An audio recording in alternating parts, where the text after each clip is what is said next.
नमस्कार मेरे प्यारे मित्रों, आज मैं आप लोगों के लिए बहुत ही इम्पोर्टेंट टॉपिक लेकर आया हूं। इस टॉपिक में आप लोग जानकारी प्राप्त करेंगे कि किस प्रकार से इन्वायरमेंटल साइंस में ग्रीन हाउस गैसों के संबंध में आपसे प्रश्न पूछे जाते हैं।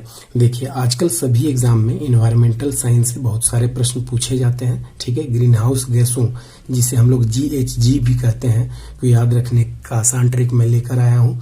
अब इसमें ये आसान ट्रिक को याद कैसे आप सभी गैसों को याद करेंगे, उसके लिए आसान ट्रिक है ओ मीना कल काजल लगाना। ठीक है, ओ मीना कल काजल लगाना। देखिए अब कैसे आप याद रखते हैं। ओ से आपका ओजोन, ठीक है, O3 लिखते हैं, एक तरह से ऑक्सीजन का ही ये मॉलिक्यूल रहता है ये, तो ये आप याद रखेंगे ओजोन। मी से मीथेन, CH4, ये आपका कार्बन एक मॉलिक्यूल है और आपका एक है, और उसके बाद में हाइड्रोजन का 4 आपका मॉलिक्यूल है। तो ये आप याद रखेंगे कि ओ मीना ना से आपका नाइट्रस ऑक्साइड N2O है, ठीक है, 5%, और कल से आपका क्लोरोफ्लोरोकार्बन CFCs है, और का से कार्बन डाइऑक्साइड CO2 72%, और जल से जलवाष्प ये आपका 3%। तीन दोनों मिला के होता है, जो CFC है और O3 है, सबको मिला के आपका 3% होता है। तो बहुत ही इंपॉर्टेंट है। ठीक है, आपका ये तो यहीं पर समाप्त हो गया। ठीक है, आप अगर मान के चलिए केवल अगर ट्रिक के लिए अगर इस वीडियो में अगर आए हैं कि ओ मीना कल काजल लगाना, ठीक है, तो आप ट्रिक लिख करके नोट डाउन करके आप वीडियो क्विट कर सकते हैं, वीडियो बंद कर सकते हैं। आप नोट कर लीजिए कि ओ मीना कल काजल लगाना, उससे ये जो आपके आ जाते हैं ozone, methane, nitrous oxide, chlorofluorocarbon, carbon dioxide और जलवाष्प, ये आपके GHG गैस हैं, ग्रीन हाउस इफेक्ट करने वाली गैस हैं। परीक्षा में किस प्रकार से प्रश्न पूछा जाता है ये आप देखिए।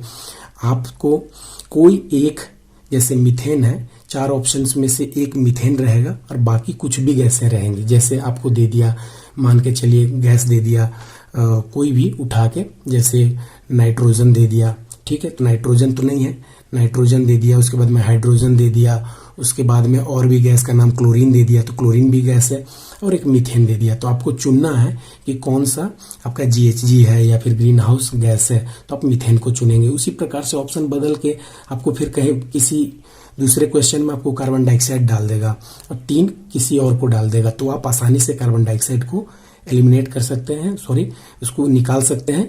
बाकी को एलिमिनेट करने के बाद कार्बन डाइऑक्साइड को आप सेलेक्ट कर सकते हैं। उसी प्रकार से जलवाष्प बहुत ध्यान से याद रखेंगे, ये बहुत एग्जाम में पूछा जा चुका है कि जलवाष्प रहता है और अन्य गैसों को दिया जाता है और पूछा जाता है कि इनमें से कौन सी जो है ग्रीन हाउस गैस है या ग्रीन हाउस प्रभाव के लिए उत्तरदायी है, तो आप जलवाष्प को आप देंगे।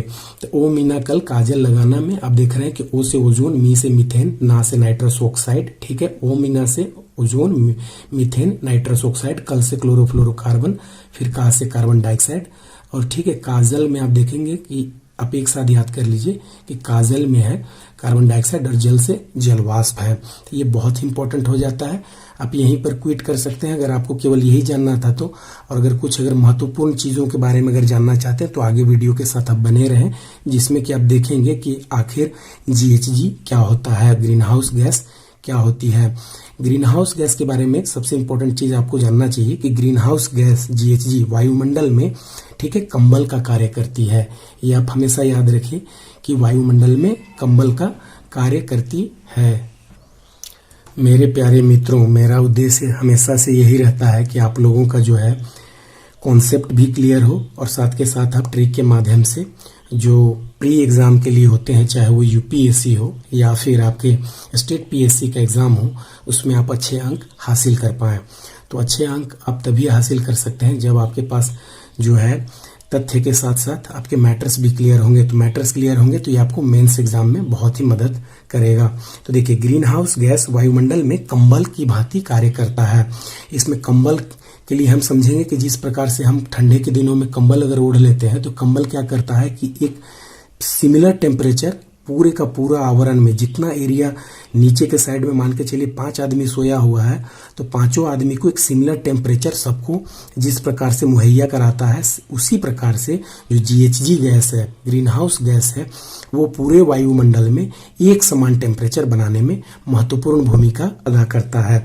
तो यह गैसें धरती से ऊष्मा के परावर्तन को रोकती है। जैसे कि सूर्यातप आप पढ़े होंगे, सूर्यातप में किस प्रकार से पृथ्वी की जो धरती है वो सूर्य से आने वाली किरणों को अवशोषित करती हैं और बाद में परावर्तित करती हैं। तो परावर्तित होने के समय ये जो GHG गैस होती है वो उसे रोक लेती है। अगर नहीं रुकती तो क्या होता कि पृथ्वी में जो पेड़ पौधे एवं घने जंगल कार्बन डाइऑक्साइड को सोख लेता है, ये तो होता है, लेकिन यदि अगर नहीं होता तो ग्रीन हाउस प्रभाव अगर नहीं होता तो पृथ्वी का औसत तापमान -18 डिग्री सेल्सियस तक हो जाता। ठीक है, जो कि अभी वर्तमान में 15 डिग्री सेल्सियस के आसपास जो है टेम्परेचर हमेशा वायुमंडल में बना रहता है। तो ये सबसे महत्वपूर्ण है।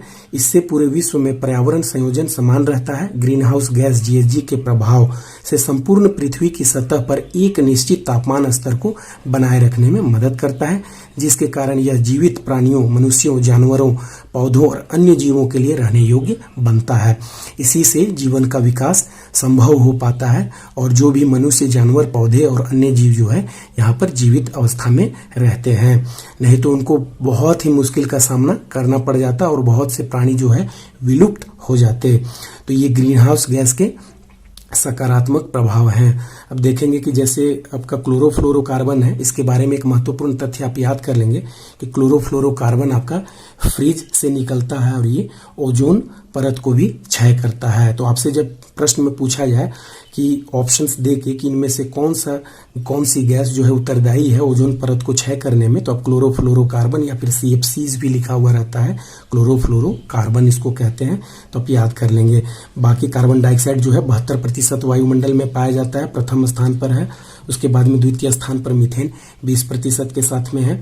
उसके बाद में आप देखेंगे कि 20 के बाद में आपका नाइट्रस ऑक्साइड 5%, और ये देखिए ओजोन और आपका CFC ये 3% में ही आ जाता है। मतलब बहुत कम अंश में आपका क्लोरोफ्लोरोकार्बन आपका पाया जाता है, लेकिन फिर भी ये बहुत कम अंश ही आपका ओजोन छिद्र का सबसे बड़ा कारण है। अभी बैन भी लगाया जा चुका है क्लोरोफ्लोरोकार्बन के यूज पर भारत सरकार द्वारा। अब यहाँ पर देखिए कि कार्बन डाइऑक्साइड गैस तापमान को बढ़ाती है। शुक्र ग्रह पर 97% या फिर कह सकते हैं 97.5% जो है CO2 है। यही कारण है कि शुक्र ग्रह का जो सतह का तापमान है वो 467 डिग्री सेल्सियस के आसपास है। तो मुझे आशा और उम्मीद है कि आप लोगों को यह वीडियो बहुत ही पसंद आया होगा। अगर पसंद आया होगा तो आप लाइक कर दें और कमेंट करने का प्रयास जरूर करें कि आप लोगों को यह वीडियो कैसा लगा। इससे मुझे मोटिवेशन मिलता है। सब्सक्राइब करना नहीं करना उससे मुझे कोई भी आपत्ति नहीं है, आप करें या नहीं करें ये आपकी अपनी मर्जी है, ठीक है, लेकिन कमेंट जरूर कर दें कि आप लोगों को यह वीडियो कैसा लगा देखने के पश्चात। इससे मुझे मोटिवेशन मिलती है। आप लोगों का दिन शुभ हो और आप लोगों का हर काम मंगलमय हो। इसी आशा और विश्वास के साथ मैं इस वीडियो की समाप्ति करता हूं। आप लोगों का दिन शुभ हो।